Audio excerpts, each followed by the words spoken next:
जय हिंद दोस्तों। मैं हूं वसुधीर कौनते और आज हम लोग बात करेंगे दुनिया के दो बड़े लोकतंत्रों की, दो मैच्योर डेमोक्रेसीज की, भारत और अमेरिका की। दोनों देशों में 3 महीने से टेंशन पसरा हुआ है और कारण दुनिया को पता है। नया अमेरिकी प्रशासन और ट्रंप की इकोनॉमिकल पॉलिसी।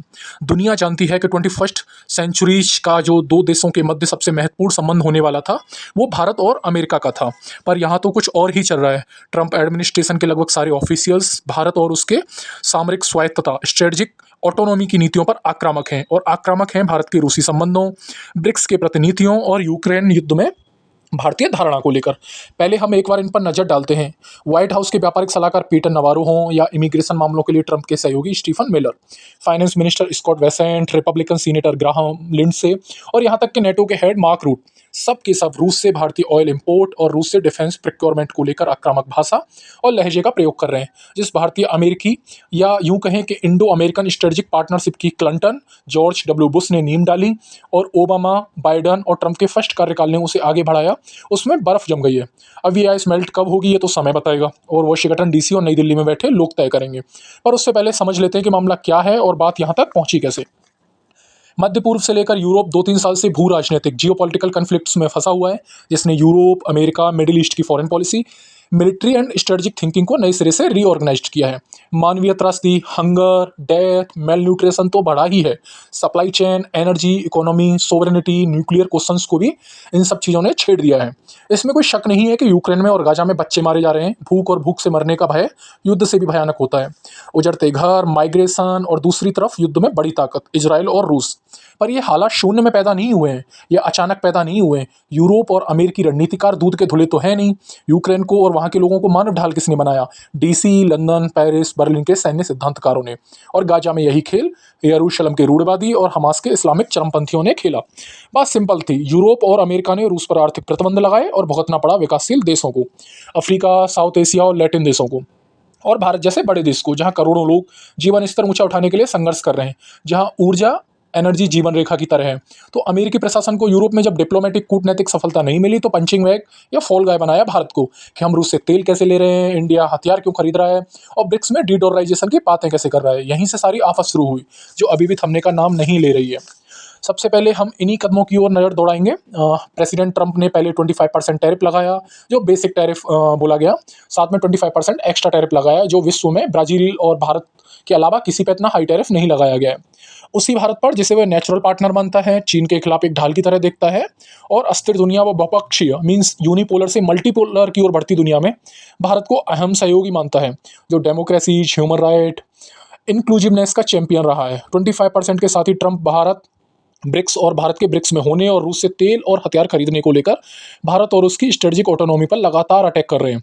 अनडिप्लोमेटिक भाषा का यूज कर रहे हैं। वो लगातार सोशल मीडिया ट्रुथ पर बोलते हैं कि मैं ब्रिक्स को ख़त्म कर दूंगा, मुझे इंडियन इकोनॉमी की कोई परवाह नहीं है और भारतीय इकोनॉमी तो डेड इकोनॉमी है जो जल्दी ही डूबने वाली है, वगैरह वगैरह। साथ ही साथ वो पाकिस्तान के साथ ट्रेड डील करते हैं और ऑयल एंड मिनरल सर्चिंग को लेकर एग्रीमेंट करते हैं पाकिस्तान के साथ, जैसे कि फील्ड मार्शल आसिम मुनीर को व्हाइट हाउस बुलाना और आतंकवाद के चैंपियन को और सैन्यवाद मिलिट्री रूल को वैलिडेशन देना कम इनाम वाली बात ना हो पाकिस्तान के केस में।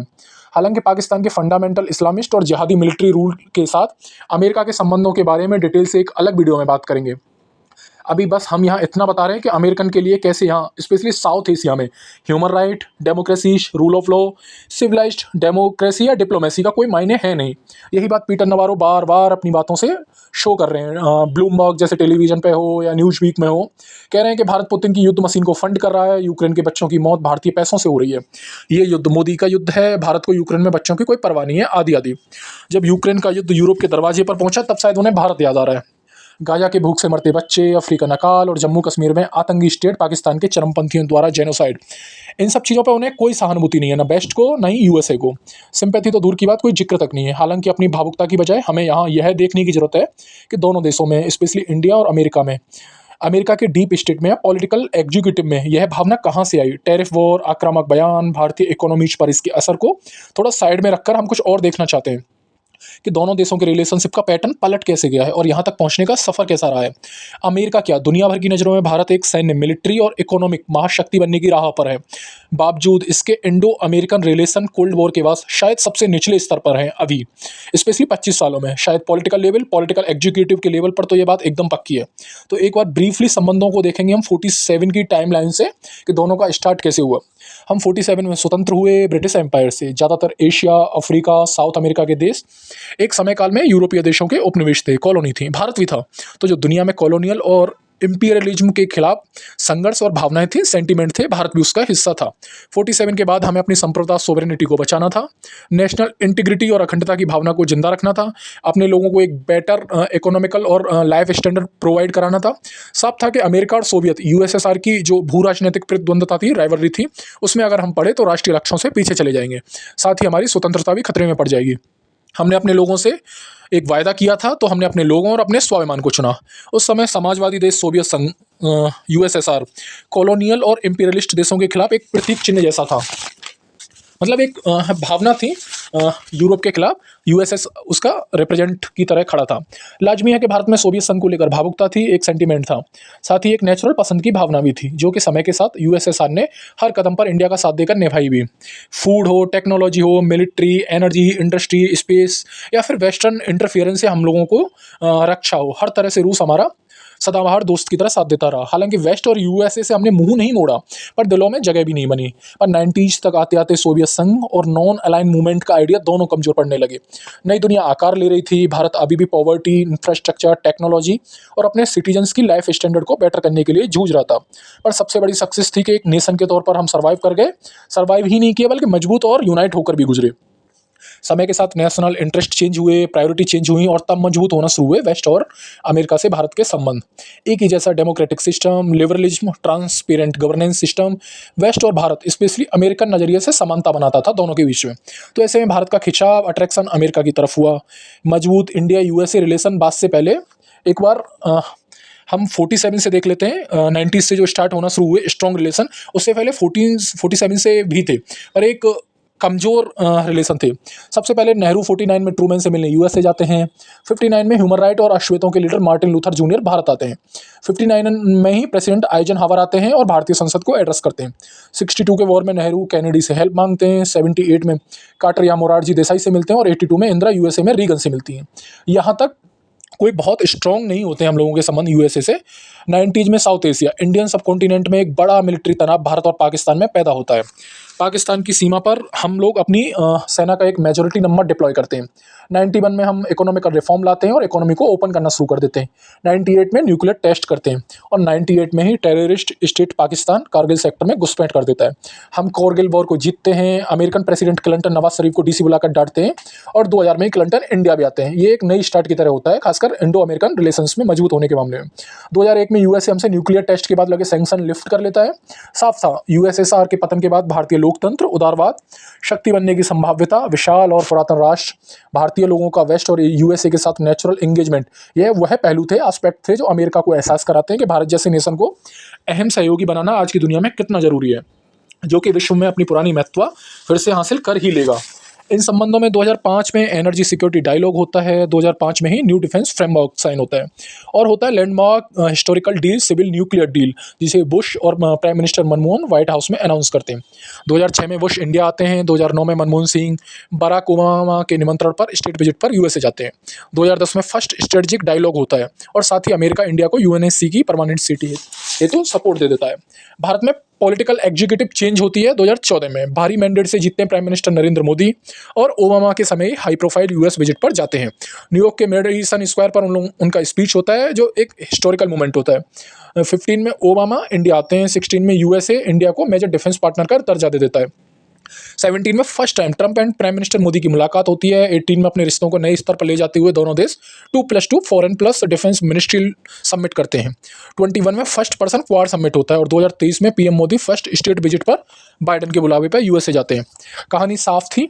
अमेरिका को भारत का लोकतंत्र, यहाँ के पड़े हुए लोग, यहाँ की इकोनॉमी की विशाल संभाव्यता, आईटी सेक्टर, बड़ी सैन्य शक्ति की ओर अग्रसरता, सारे गुण भारत में नजर आते हैं और यही अमेरिका को भाता भी है। इन 2 दशकों में 2 डिकेड्स में दोनों देशों के लीडर्स का विजन, टेक्नोलॉजी और भारतीयों का, इंडियंस का वहाँ के परिवेश में ढल जाना वहाँ की यूनिवर्सिटीज़ को अपना घर बना लेना, ये बहुत तेज़ी से होता है और ये हर स्तर पर झलकता भी है।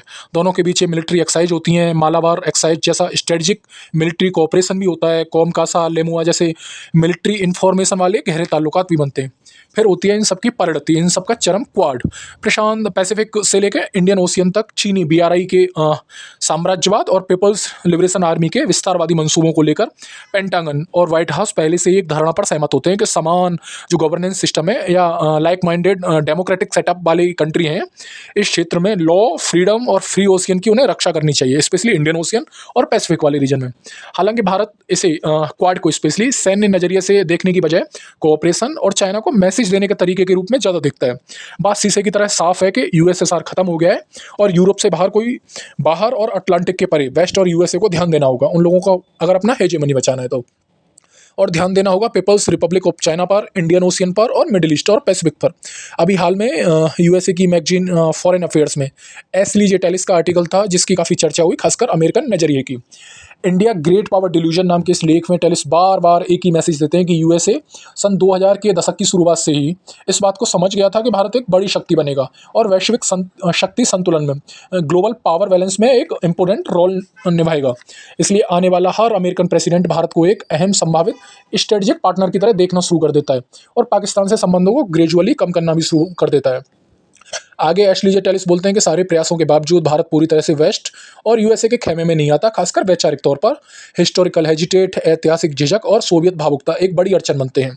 टेलिस का अमेरिकन नजरिया है ये पूरा आर्टिकल, शायद वेस्ट के या यूएसए के जो इंटेलेक्चुअल्स हैं या बौद्धिक हैं उनका नजरिया हमेशा इंटरेस्ट, मसल पावर या सैन्यवादी समाज, एक मिलिट्री नजरिए वाली सोसाइटी का रहा है। उन्होंने भारत की सामरिक स्वायत्तता, स्ट्रेटजिक ऑटोनॉमी, भारतीय भौगोलिक अवस्थिति, इंडियन जोग्राफिकल लोकेशन और भारतीय संस्कृति का व्यू हमेशा वेस्ट के नज़रिए से देखा है, तो उनके आइडिया भी वैसे ही बने। खैर, बात यहाँ तक एक कहानी की तरह आती है, सीधी और सपाट, पर दुनिया में एक पैटर्न उभरता है। कोविड के बाद स्पेशली अपने देशों को इकोनॉमिक और मिलिट्री सुपर पावर बनाने के नाम पर दुनिया भर में राष्ट्रवादी दक्षिणपंथी नेता उभरते हैं, राइट विंग वाले नेशनलिस्ट लीडर। यही काम ट्रंप करते हैं। दूसरे सेकंड कार्यकाल में वे ज़्यादा रूढ़िवादी हो जाते हैं, खासकर अमेरिकन अर्थव्यवस्था के व्यू पर। वो ना तो दोस्तों को छोड़ते हैं ना दुश्मनों को। अपनी इकोनॉमिक पॉलिसी और इमिग्रेशन, प्रवास के मुद्दे पर रेडिकल आइडियाज को वो अमेरिका और अमेरिका से बाहर जोर शोर से स्प्रेड करते हैं। पर हम यहाँ इंडिया यूएसए के संबंधों में देखें तो पहला टर्न तब आता है जब भारतीय अवैध प्रवासियों को मानवीय गर्मियों के बिना, ह्यूमन डिग्निटी के बिना हथकड़ियों में इंडिया डिपोर्ट किया जाता है। पूरी दुनिया इन दृश्यों को देखती है, भारतीय ऑफिशियल्स छू तक नहीं करते। और बात यूएसए की हो तो ये और बात है कि वो इलीगल माइग्रेंट्स के रूल्स का हवाला देते हैं, अवैध प्रवासियों के बारे में बोलते हैं कि ये लोग इलीगल हैं, जबकि वो खुद कभी रेड इंडियंस का जेनोसाइड करके अमेरिकन सॉइल को एक नेशन स्टेट में तब्दील करके अमेरिकन सॉइल पर सेटल हुए थे। भारतीय प्रवासियों को लगी हथकड़ियों के बाद एक बड़ी घटना होती है पहलगांव में, निर्दोष 26 लोगों की हत्या होती है और ये होता है टेररिस्ट स्टेट पाकिस्तान के आतंकवादियों द्वारा, खासकर एक जिहादी सैन्य प्रमुख आसिम मुनीर के द्वारा हिंदुओं के खिलाफ जहर उगलने के बाद। भारत प्रत्युत्तर में ऑपरेशन सिंदूर करता है, चीन पाकिस्तान को खुलेआम मदद करता है, खासकर real time information, radar system, fighter jet देने के मामले में, और तुर्की यही ड्रोन देने के केस में करता है। ऐसे में हमारी सीमा पर दो दो शत्रु आपस में हाथ मिला लेते हैं, नॉर्थ और वेस्ट फ्रंट पर। ऐसे में अमेरिका को क्या करना चाहिए जो स्ट्रेटेजिक पार्टनर है, या यूरोप को? वो तो ह्यूमन राइट के लोकतंत्र के हिमायती हैं ना, वो तो यूक्रेन में बच्चों की डेथ पर रोना रोते हैं, पर साउथ एशिया में बात हो या भारत के केस में बात हो तो उनका ये व्यू पलट जाता है। खैर, जैसे इतना काफ़ी नहीं था कि ट्रंप ने आसिम मुनीर को व्हाइट हाउस बुला लिया। बाद के एक और दौरे में मुनीर यूएसए के फ्लोरिडा की ज़मीन से गुजरात के जामनगर की रिफाइनरीज और जम्मू कश्मीर में बने डैम्स को न्यूक्लियर अटैक से उड़ाने की धमकी देते हैं। ये ऐतिहासिक है क्योंकि यूएसए सॉइल से ये घटना होती है। भारत की वेस्टर्न सीमा पर एंग्लो इस्लाम अलायंस नई बात नहीं है, यही गुप्त एंग्लो इस्लाम समझौता था जिसने 47 में भारत का पार्टीशन करवाया।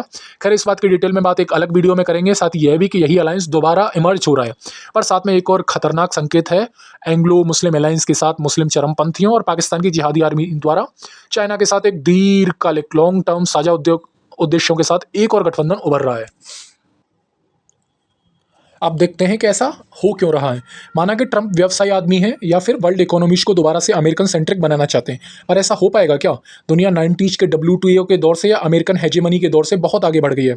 हेनरी और किसिंजर की जोड़ी जो चीन को मासूम समझती थी, या सोवियत के खिलाफ सोवियत का वैचारिक साथी जो उससे असंतुष्ट हो गया था, उसे अपने पाले में लाना चाहती थी, अब वो हाथ से निकल गया है, मतलब ड्रैगन हाथ से निकल गया है। उत्तर के हिमालय के उस पार का खतरा भारत को तो फेस करना ही है, और जो कर भी रहा है, पर उससे ज़्यादा वो अमेरिकन ड्रीम और वेस्ट की हेजेमनी को रौंदेगा, और यह भी हो रहा है। पुतिन और रूसी साम्राज्य का सपना या सोवियत महानता का पुतिन का ख्वाब अब चीनी ड्रैगन के साथ मिल गया है। भारत भी उस बहुपक्षवाद मल्टीपोलर वर्ल्ड के पक्ष में है। हालांकि इंडिया को अपने कदम संभल के चलने होंगे, स्पेशली ड्रैगन के मामले में, चाइना के मामले में। एशियाई दिग्गजों की गोलबंदी, स्पेशली ब्रिक्स का समूह, अब ट्रंप को रास नहीं आ रहा। वे जानते हैं कि सबसे बड़ी आबादी के ये देश उनके डॉलर के महत्व को कम कर देंगे। ब्रिक्स की इकोनॉमिकल पॉलिसी उन्हें डॉलर और ऑयल तेल पर प्रभुत्व से, स्पेशली ब्रिक्स प्लस के मिडल ईस्ट के ऑयल रिच कंट्रीज को उनके हाथ से जाने देना होगा। साथ ही वो एससीओ या संघाई 5 में चीनी डोमिनेंस को, स्पेशली यूरेशिया और पैसिफिक में चीनी दबदबे को स्वीकार नहीं कर पाएंगे। साफ है कि हितों की लड़ाई है, इंटरेस्ट की लड़ाई है और मसल पावर की लड़ाई है, और ये हेजेमनी की भी लड़ाई है। और वे चाहते हैं, स्पेशली वेस्ट और ट्रंप, कि भारत उनका साथी बने, वो भी पूरी तरह से, यानी उनके मिलिट्री और फॉरेन स्ट्रेटजी के मातहत काम करे। पर भारत को यह स्वीकार नहीं है, और यही ट्रंप और अमेरिका को गुस्सा दिला रहा है। शायद बहुत जल्दी दोनों देशों में ट्रेड डील हो भी जाए, और जो कि होनी भी है, क्योंकि दोनों का नेचुरल इंगेजमेंट है, स्पेशली पीपल्स टू पीपल्स और डेमोक्रेसीज सेटअप के मामले में। खासकर इसलिए भी कि चीन भारतीय, मतलब इंडियन इमरजेंसी को बर्दाश्त नहीं करेगा, एक संभाव्य महाशक्ति जो उसे टक्कर देगी एशिया में। इसलिए चाइना उसे बर्दाश्त नहीं करेगा लॉन्ग टर्म में। तो इंडिया और अमेरिका को एक साथ आना ही है कुछ समय बाद।